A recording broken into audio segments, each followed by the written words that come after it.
Alright guys, I had an opportunity to do some training and make some videos today, so I'm going to take advantage of that. I had recently done a video on my training page for my students. That's getting really awkward. She's taught to heel on the left. Tsunami's the first dog I ever trained to heel on the right, so I've gotten pretty good at it, but I sometimes forget that she's not. I am a dog trainer, so you're going to get barking from time to time. Tsunami, dame. However, I can mitigate that.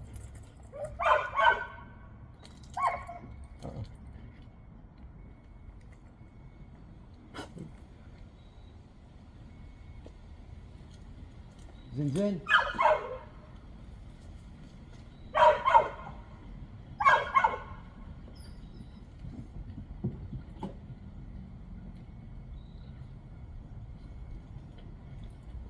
That was the point of this video. I've got new fencing up. Hey, Daddy. But a threshold is a threshold. I'm inevitably going to leave this gate open at some point. I cannot have my dogs running the parking lot. I don't have to worry about my dogs taking off on me. I do have to worry about a UPS guy randomly showing up here. Them coming out to greet him, scaring the shit out of him or her. Hey, Daddy. I can't have that. They're friendly. They know some of the UPS and Amazon drivers, but not all of them. So, common courtesy, I am not going to have my dogs out where that is a possibility of it happening. It's just not fair. Even though, yes, this is my space, some of y'all shouldn't have to come to work and have to... They don't know that these two Malinois running towards them full speed are friendly. They've got no clue.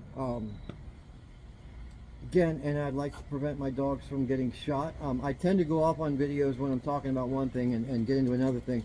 But that's the other reality, guys, is if your dog runs after somebody, friendly or not, and that person's carrying and is in enough fear, I would call it an irrational fear, but I have irrational fears about spiders. Everybody's got, fears, and some people are just terrified of dogs.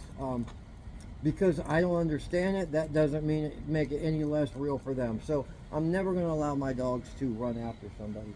Now I have a puppy that will bark at people from 20 feet away from time to time. That's just part of being in public. Dogs are going to bark. But again, I don't want people to worry about my dogs when I don't want my dogs getting shot. Or pepper sprayed or anything else. Things we talk about in here, we don't want that to be our dogs. So what I'm going to teach her tonight, fencing just went up, you don't go through the fencing. She understands thresholds, but it's a lot with the bay door here, the normal door we come out. So I just want to make sure she's understanding. So if I start kind of from scratch or from zero, I'm going to do the stop sit. And then tell her to stay.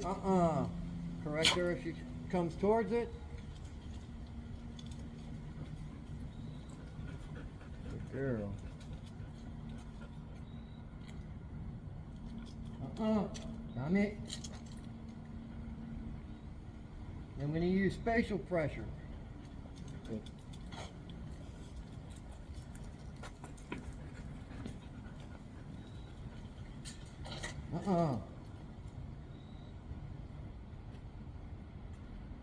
Good.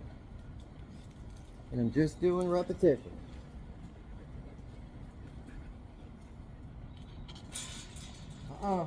Damn it.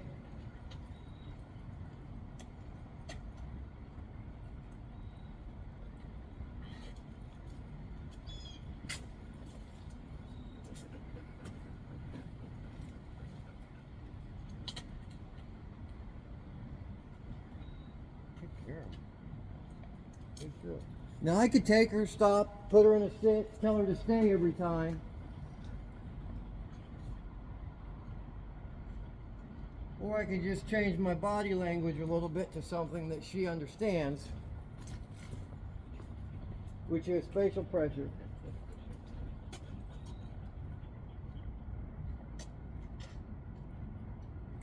Now, I don't know if it's coming out clearly on this video, but we can rectify that. Let me move this. See if that works. I am slowing down slightly, moving my upper torso towards her, and that's not a great shot from there either. And because I have no idea how to edit pieces out, which I'm sure is very, very basic.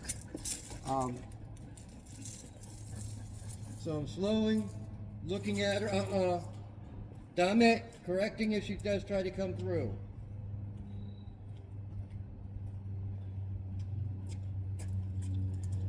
I do 2 or 3 sessions like that. I'll come back with part 2, where I should be able to throw these things open, walk at them, not slow down. It's fun training to do, and it's not difficult, even if I'm not using with food.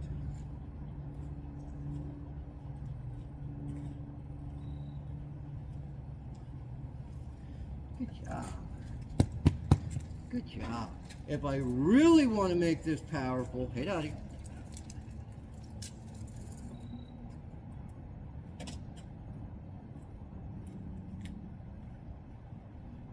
Good girl. Yeah, good girl. Throw her that tennis ball. I hope this helps, guys. God bless.